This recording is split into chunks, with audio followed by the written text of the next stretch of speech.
Everybody has a plan until they get punched in the face. Mike Tyson.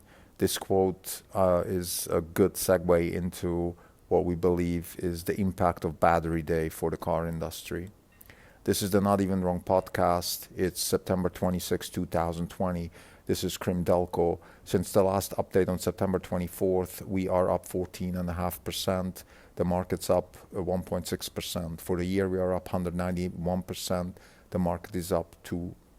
We are outperforming by 189%.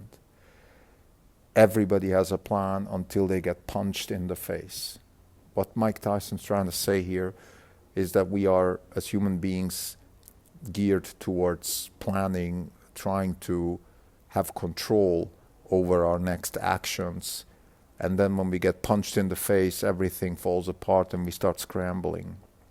This is the dynamic that happens in a fight. This is the dynamic that happens in the real life. Everybody has had it, seen it. People have had situations like that. Sometimes you call it pivotal moments in your life. Let's be specific here. What Tesla did on September 22nd with the Battery Day, in our view, is a punch in the face to the car industry. So far, everything has been kind of like, look, there is a technology. We are the first adapters. Everybody can follow us. We can all build an electric car industry. So far, this has not happened.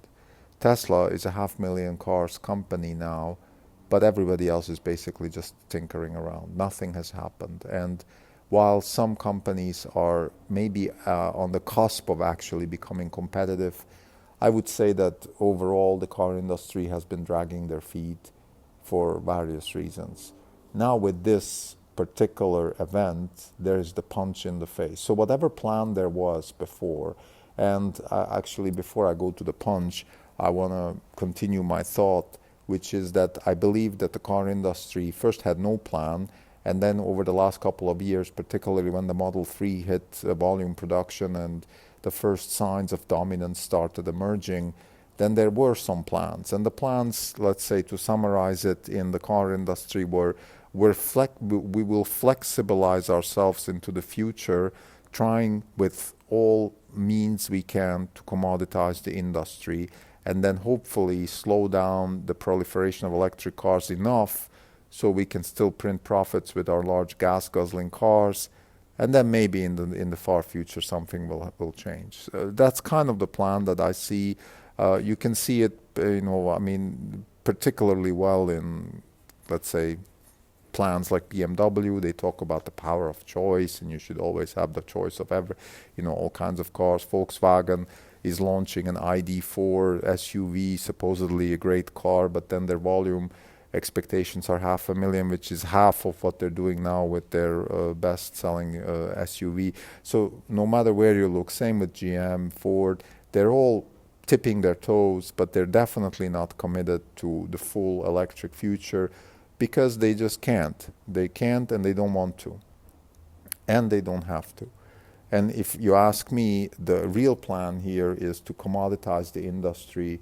So to just keep pushing and pushing until basically the profit pool gets diminished, and then hopefully Tesla somehow gets dragged into this quicksand of profitless growth, like the whole car industry has been for the last few decades.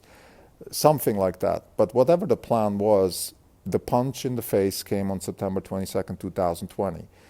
Because here's the message. We are going to leap forward in technology to the point where we're going to displace the ICE car, and we're going to displace all existing electric vehicle plans as well. And the reason is that we're going to drive cost down, efficiency up, and capital efficiency up. And we're going to do this in a way that's going to keep us a lead in technology to the point where we're going to be a monopolist in the new compelling electric vehicle market. This is a new market, a market that doesn't exist so far. There is a market for electric vehicles. There is a market for compelling vehicles. There is a market for intelligent vehicles. There is no market for compelling electric intelligent vehicles. And this is the market that Tesla is creating, and in our view will go away and take the whole transportation market, the same way that Apple was creating most famously in 2007 when Steve Jobs introduced the iPhone. he he did he did say we have.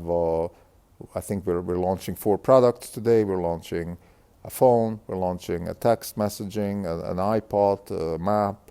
Oh, and then there's one more thing, an internet communicator or something like that. I mean, whoever has not seen the 2007 presentation of Steve Jobs should just stop right now and go see it and then come back, because it's one of the pivotal moments of the economic history of the United States and the world. I think the 2020 battery day of Tesla is along those similar lines. It's going to go in history as the change when things change, when the punch in the face to the car industry happened. And what I mean now is the days of planning, strategizing, board meetings is over. It's time to scramble. It's time to survive. It's time to hit the reset button. Everything is going to happen now very, very fast. There is no more time for long-winded meetings and presentations and analyst days and investor days and product launches and press releases. This is over. What is coming now is the Mike Tyson moment of the post-punch in the face time, when there is scrambling, survival, and most likely death. This is a tough choice for a lot of people, and I don't know how it's going to pan out socially. I just want to mention one thing that people always forget, which is you have, let's take, for example, the California decree that Governor Newsom introduced one day after the Tesla Battery Day on September 23rd, which is no more gasoline cars legally sold in California by 2035. In fact, he's doing people a favor. What is he really saying is, listen, if you buy a car, a gasoline car, anytime, maybe in the next 5 years, the chance that your residual value will go down very fast is high. So don't do it. Don't do it for financial reasons, if for any other reason. And what I mean with that is the residual value of cars is key for leasing. It's key for multi-$100 billion bond market, which is covering car titles. And all these things are based on models from the past. We have a certain sense for how long a GM lasts and how you depreciate it, maybe 8 years or something like that, a Volkswagen, a BMW. All these things will compress now. It's going to go from 8 to 4 years. And if you ask me, from 8 to 1 year, basically your car will be worthless the moment you buy it, because other than the scrap metal, the technology and the utility of the car will almost be worthless, because you have this alternative, which is a compelling electric intelligent vehicle, a market that Tesla is creating as we speak. Now you might ask, why is that? What's new here? I mean, Tesla's been around for 15 years or so, or 17. What's new here? Well, what's new here is that there's a roadmap for a technology breakthrough for a new kind of Moore's law, or whatever law you want to call it these days, where you're driving down costs at a rate which will make other competing technologies just obsolete. And I'm not just talking about the ICE car. I'm now talking about any kind of roadmap which is not based on the new Tesla-driven technology roadmap.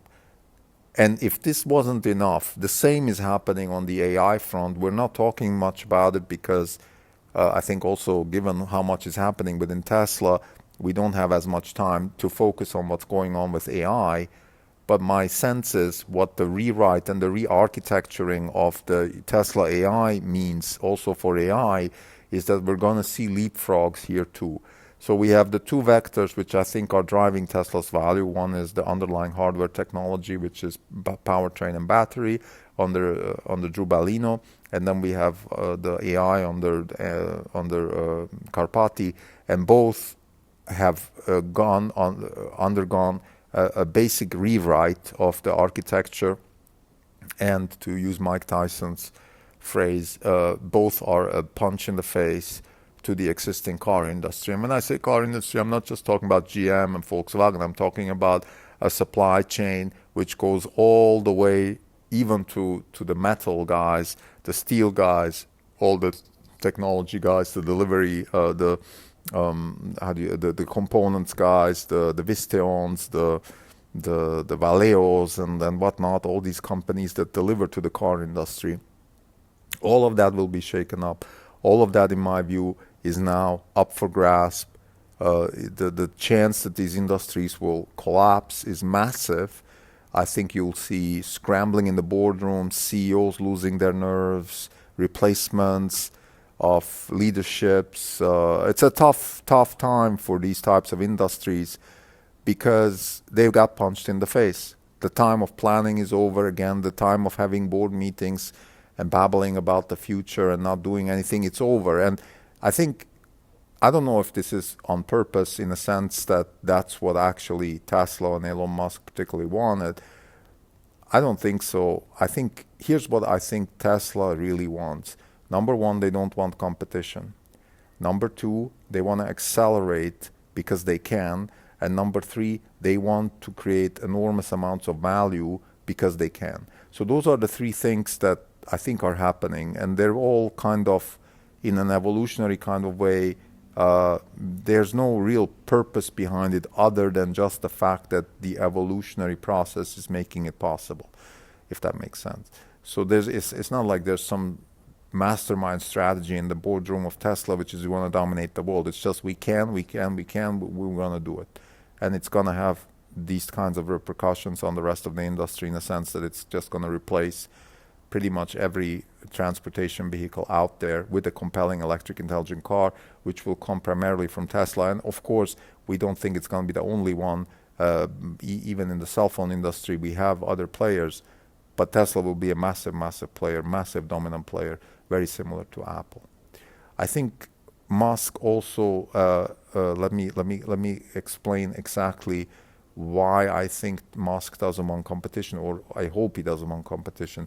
Because here's the thing, and I've been influenced very much by Peter Thiel's thinking in this context.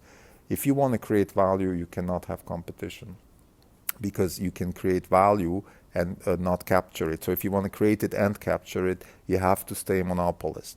Now, there's two types of monopolists. There's the Rockefeller-style monopolist, which I call the predatory monopolist, and then there's the organic monopolist, which grows into a position of leadership because of their tech stack, their innovation stack, which brings me to the innovation stack. And we've discussed that at length in the previous episode. I just want to reiterate. So we have the innovation stack, which is I solve a problem, create new problem, solve problem, create new problem.